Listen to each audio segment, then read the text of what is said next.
So where are we going? Let's go. I know, Alex, you're still in the evaluation process with guys, but with DJ, obviously can play guard, can play tackle. Guard last year, we've seen him primarily at tackle. Is he better suited in your eyes to help your team as a right tackle? You know what? He's been obviously it's tough for me to tell because we still got Campbell's out and Rivers is still out.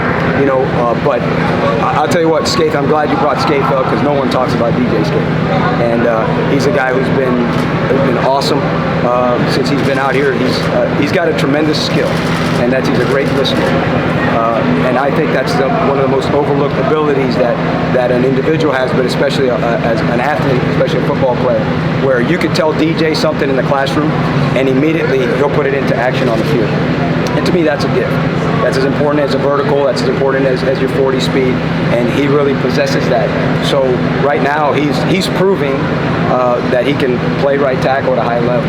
You know, so we're gonna keep him there for a while, and you know, once Campbell comes back and Rivers come back, our job is to play the best 5 guys. You know, how are we gonna get the best 5 guys on the field?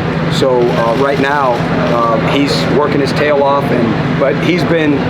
You know, no one ever talks about DJ because he's quiet and he's unassuming. But to me, he's proving. I'm like, man, you know what? That dude right there, he's earned his way to the front of the line just because of what he does on the field and what he does in the classroom. And again, I'm very impressed by the fact that you tell him something and he puts it into immediate action on the field. And I truly believe that that's a gift. And I tell them all the time, the greater the player, the lesser amount of reps he needs. I really believe it, and he's kind of like that. So I've been really pleasantly surprised by him, you know, and I love everything he's doing. Frank Ponce, I know you know him well. Yeah. What's Guilty. he like? Guilty. What's he like? Personality and also his coaching style as a coach. What makes him special? Yeah, he's a teacher. He's a teacher. So both of us for years we were high school rivals, right? He was at Miami High. I was at Columbus. He played at Miami High. I played at Columbus with Coach Cristobal. We played against Frank, and then we became rivals in high school, where I was always at a rival school to him, whether he was at Central, whether he was at Northwestern, whether he was at Miami High, whether he was at Coral Reef. So we had an adversarial relationship, you know, and then Coach hires me at FIU, Coach hires him at FIU, and they put us next to each other in offices, and kind of hey, figure it out. So hey, we both kind of figured it out together, and we became brothers through that. So he's one of the brothers in my life that I've chosen, and I'm one of the brothers in his life that he's chosen. So he's very special to me. He's like a brother to me, and because we learned the ropes of college coaching together. What's his style? He's a teacher. He's the ultimate teacher.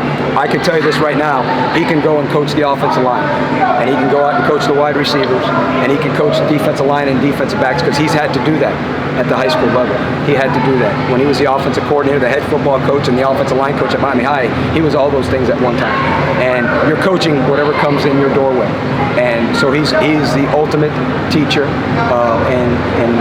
and so am I. So we kind of kindred spirits. You seem kind of intense. Is he as intense as you? Is he kind of mellow? No, like? I think Frank's a little bit more mellow than I am.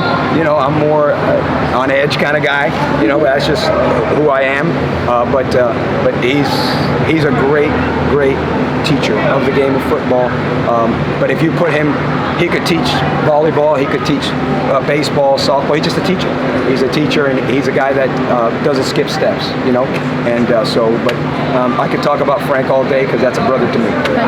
What's it like being on a staff where, you know, half the guys are from South Florida, especially from Miami? You know what? It's great because you have pride from where you come. You know, no matter whether I was at Huntington, West Virginia, or whether it was in Eugene, Oregon, I was always proud to be from the 305. You know, I was always proud this is always home. It's always been home. It'll always be home to me. So I'm always going to be proud of being from here. And I would say it's the same thing with Steve. I'd say it's the same thing with Coach Cristobal. It's the same thing with Frank. You know, it's the same thing with Kevin Smith. You know, it's awesome. It's awesome when we're on the same staff together, pulling to bring our city what we all want. Because our fans want the same thing we want. They want the same thing that the players want. They want the same thing that my mom wants, right? They want to see the Hurricanes win, because when the Hurricanes win, it's good for college football and it's great for the city. Alex, where does center stand? Is it a competition with Ja'Kai and with Logan? Which of those two is better suited to guard? Logan hasn't taken a rep at center. Only Ja'Kai and Lawrence Seymour and Ryan Rodriguez, they're the ones who've been taken. And Usman took reps at center today. I think, in my opinion, I think Ja'Kai Clark could be one of the upper echelon centers in the ACC.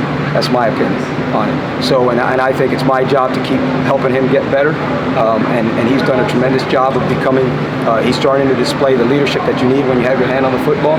So I'm extremely, extremely happy of where he's at in his growth, and I think he's a heck of a football player, and we're lucky and blessed to have him, because it's hard to have that guy. It's hard to find a center, so when you find one who can do what he can do and put all those guys on the same page, I think it's special, and I think he's got the ability to be special. So how about Zion? He's remade his Zion. He's remade his body a little bit. He looks like in better shape. Yeah, Zion's what a great story, right? I guess he showed up here at 235 pounds, right? Whatever many stars he had, but he became a star, right? And he's quiet. He's quiet, but he's a hard worker. He wants you to push him. He doesn't want you to tell him, "Hey, good job." He wants you to tell him, "Hey, how can I get better?" I didn't know his body before. He looks like a Greek god, right? He looks, the way he's built and the way he's put together. So whatever he's done with his body, but I know he's built his body up, because he came in at a lighter weight, I believe, from what I'm told. He's got unbelievable feet, right? So to me, as an offensive tackle, yeah, everybody wants guys that are 6'6", 6'7", but do you have feet? Do you have feet? Can you dance? Can you dance out there? Can you recover? Can you get yourself out of trouble? And he can. So he's been blessed with that, and he's got a tremendous work ethic, and he's extremely intelligent kid, and what a great young man he is. So he just keeps rolling. Yes. How much cross training do you want? You know what? We do a lot of cross training from January through the start of spring ball. So we cross train everybody. So every drill that we do it from a left-handed and a right-handed stance, right? And then once spring ball comes, I try not to mess with them too much. So Zion was cross-training at right tackle, left tackle, right, during the winter conditioning. Now with spring ball, he's strictly playing on the left side. We'll go back to cross-training once spring ball's over, through the summer till fall camp. And I really believe that, because I owe that to Zion. I owe that to Campbell. I owe that to Scaife. Why? Because when you get drafted, you have no idea who's drafting you, right? We had a great player out at Oregon, Sewell, who was a left tackle for 3 years, left tackle. No one was going to beat him out, but we cross-trained him the whole time. And I told him this. I said, listen, Panay, you're not going to get beaten out at left tackle. It's not going to happen, right? He's gifted, right? It's not going to happen. But you don't know who's going to draft you. He gets drafted by the Detroit Lions, where they got an established left tackle who they're paying millions and millions of dollars to. Hey, guess what, Panay? You're going to play right side. So we owe it to them for their future, but we also owe it to ourselves. Last year, the program that we were at, we ended up using 22 different offensive line combinations because of injuries, things of that nature. So it provides you with versatility, but at the same time, in the future, it benefits those young men. So that's how you sell it to them, and they buy into it completely, because anything that's going to help them get better in the future, because when you go to that next level, right, that you're only going to take 7, 8 offensive linemen to a game. So you better have position versatility. If you don't have position versatility, they'll cut you and keep somebody who might be a lesser player but has that versatility. So that's what we're doing. Not doing it much right now, because we're into the thing, and I'm trying to let him master something. But we will start up on that again, and it's something that Coach Cristobal and I have always believed in. Awesome.